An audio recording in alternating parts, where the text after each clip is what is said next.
चंद्रयान 3 को चांद पर पहुंचने और वहां पर जिस मिशन के लिए भेजा गया था वो पूरे हो चुके हैं। तो क्या अब रोवर को बंद कर दिया गया है? और चंद्रयान 3 विक्रम लैंडर ने दूसरी बार लैंड कैसे किया? क्या विक्रम लैंडर अभी सुरक्षित है? और विक्रम लैंडर और रोवर ने कौन सी खोली है चांद की पोल? कौन कौन सी चीज़ों की खोज की है चांद पर? इसके बारे में आज मैं बताऊँगा। वहीं मेरा आने वाला वीडियो ये है, चांद के बारे में जितना सोचा गया था उससे कितना रहने लायक है। इस पर एक और वीडियो लाऊंगा इस वीडियो के 3 से 4 दिन बाद। चलिए इस वीडियो को स्टार्ट करते हैं। दोस्तों, चंद्रयान 3 को अगस्त में चांद के दक्षिणी हिस्से में लैंड कराया गया था। इसके बाद चंद्रयान 3 का रोवर प्रज्ञान लैंडर विक्रम से बाहर आया। दोनों 14 दिन तक लगातार चांद की सतह से डेटा भेजने के बाद 4 सितंबर को नींद में चले गए। यानी इसरो ने दोनों के सभी उपकरण बंद कर दिए। इसरो के वैज्ञानिक रोवर और लैंडर को स्लीप मोड में डाल रहे थे, लेकिन तभी नींद में भेजने से पहले इसरो ने लैंडर को उड़ान भराने की सोची और चांद की सतह पर खड़ा विक्रम लैंडर किसी एलियन शिप की तरह उड़ान भरने लगा। लैंडर विक्रम का यह नज़ारा देख इसरो के वैज्ञानिक भी हैरान हुए, क्योंकि यह मिशन का हिस्सा नहीं था। इसरो ने इसका वीडियो भी शेयर किया जो मैं आपको आगे दिखाऊंगा।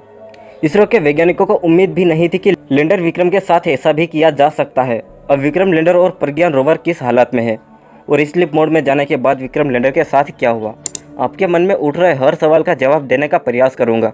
कोई सवाल रह जाता है तो आप कमेंट कर देना। तो बने रहे अब वीडियो के अंत तक। दरअसल दोस्तों, 23 अगस्त को चंद्रयान 3 ने जब चांद की सतह पर लैंड किया था तब पूरी दुनिया ने चांद के दक्षिणी ध्रुव को पहली बार देखा था लैंडर के साथ। इससे पहले पूरी दुनिया चांद के इस भाग से अनजान थी और चांद के इस हिस्से में भेजे गए मिशन फेल ही हुए। इस कारण से भारत को छोड़ किसी भी देश ने यहाँ पर आज तक कदम नहीं रखा। दक्षिणी ध्रुव में बहुत से रहस्य छुपे हुए हैं। चांद के दक्षिणी ध्रुव की सतह बहुत ही डरावनी और भयानक रहस्यों से भरी पड़ी है। अमेरिका के अंतरिक्ष यात्री नील आर्मस्ट्रांग ने भी कहा था कि दक्षिणी ध्रुव पर कुछ ऐसे रहस्य हैं जिससे अभी तक मानव अनजान है, लेकिन भारत ने तो अपना चंद्रयान 3 चांद के दक्षिणी ध्रुव पर सफलतापूर्वक उतार दिया है, वो भी एक बार नहीं बल्कि दो बार। दरअसल 14 दिनों तक चांद की सतह पर परीक्षण करने के बाद विक्रम लैंडर और प्रज्ञान रोवर को इसरो के वैज्ञानिक स्लीप मोड में डाल रहे थे। इसी दौरान विक्रम लैंडर के साथ ऐसी घटना हुई कि 14 दिनों तक चांद की सतह पर एक जगह बैठा विक्रम लैंडर फिर से उड़ने लगा। इसरो ने वीडियो भी शेयर किया है जिसमें विक्रम चांद की सतह पर उड़ता दिखाई दे रहा है। अब हम बात करते हैं कि विक्रम लैंडर के साथ ऐसा क्या हुआ कि वह उड़ने लगा।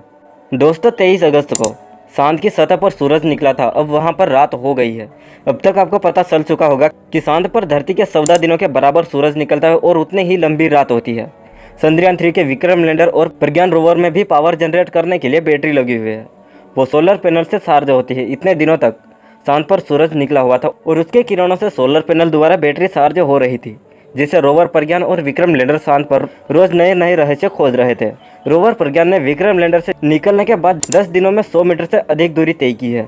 इस 100 मीटर की दूरी में ही रोवर ने चांद की सतह से ऐसे रहस्य खोले हैं जिसको देखकर दुनिया भी हैरान है। रोवर प्रज्ञान को चांद की सतह पर सल्फर, ऑक्सीजन, एल्यूमिनियम समेत कई तत्व मिले हैं जो वहां पानी की खोज के लिए इसरो के दावे को और भी मजबूत करते हैं। अगर चांद पर हाइड्रोजन मिल जाता है तो वो अब तक की सबसे बड़ी खोज मानी जाएगी। इस दौरान रोवर ने चांद की सतह के कई वीडियो और तस्वीरें भी भेजी है। अब चांद पर रात होने से रोवर और लैंडर के सोलर पैनल को सूरज की रोशनी नहीं मिलेगी और बैटरी चार्ज नहीं होगी। इसलिए इसरो के वैज्ञानिक ने अब उसे सुरक्षित जगह पर पार्क कर स्लीप मोड में सेट कर दिया है। APXS और LIBS पेलोड फिलहाल बंद है। इन पेलोड की मदद से ही लैंडर के जरिए पृथ्वी पर सिग्नल भेजा जाता है। इस समय लैंडर विक्रम से रोवर प्रज्ञान 100 मीटर की दूरी पर खड़ा है। रोवर को स्लीप मोड में डालने के बाद इसरो के वैज्ञानिक ने लैंडर विक्रम को भी स्लीप मोड में डालने से पहले लैंडर विक्रम के साथ एक और परीक्षण करके देखा। जी हाँ, यह वो परीक्षण है जिसे विक्रम लैंडर ने फिर से उड़ान भरी और दूसरी बार लैंड कर दिखाया और एक बार फिर सॉफ्ट लैंडिंग की। विक्रम लैंडर में अभी फ्यूल और बैटरी दोनों ही पूरी तरह से चार्ज है। तो रात को 2 बजे जब विक्रम लैंडर को स्लीप मोड में डाले, इससे पहले वैज्ञानिकों ने एक नया परीक्षण करने की सोची। विक्रम लैंडर के थ्रस्ट ऑन किए, जिसकी वजह से वह हवा में उड़ा। उसे 40 सेंटीमीटर तक उड़ाया गया। इसके बाद 40 सेंटीमीटर की दूरी पर जाकर सॉफ्ट लैंडिंग करा दिया गया। ये एक तरह से चांद की सतह पर एक बार फिर लैंडिंग कराने जैसा था। सिर्फ 2 मिनट हुए इस प्रयोग ने इसरो के लिए भविष्य के कई रास्ते खोल दिए हैं। अभी जो आप वीडियो स्क्रीन पर देख रहे हैं, ये इसरो ने इसे शेयर किया है, जिसमें आप विक्रम को हवा में उड़ते हुए साफ देख सकते हैं। खास बात यह है, जब चंद्रयान 3 को चांद पर भेजा गया था तो वैज्ञानिकों ने सोचा भी नहीं था कि अपना विक्रम लैंडर एक बार नहीं बल्कि दो बार सॉफ्ट लैंडिंग करेगा। महत्वपूर्ण बात यह है कि इस परीक्षण के आधार पर इसरो अब आगे के मिशन में चांद से धरती पर वापस यान को ला सकेगा। लैंडर विक्रम की यह उड़ान इसरो के लिए इस तरह से भी काम आ सकती है, जैसे अगर भविष्य में चांद पर मानव मिशन भेजा जाएगा या ऐसा कोई मिशन भेजा जाएगा जिसे चांद के सैंपल लेने हो, तो एक जगह से दूसरी जगह पर पहुंचाया जा सकता है। या फिर हो सकता है कि आने वाले चंद्रयान 3 को इस तरह से डिज़ाइन किया जाए जो एक जगह से दूसरी जगह जाकर परीक्षण कर सके। स्लीप मोड में जाने से पहले विक्रम की इस सफल उड़ान ने दुनिया को एक बार फिर चौंका दिया है। इस उड़ान के बाद वैज्ञानिकों ने विक्रम लैंडर को स्लीप मोड में डाल दिया है।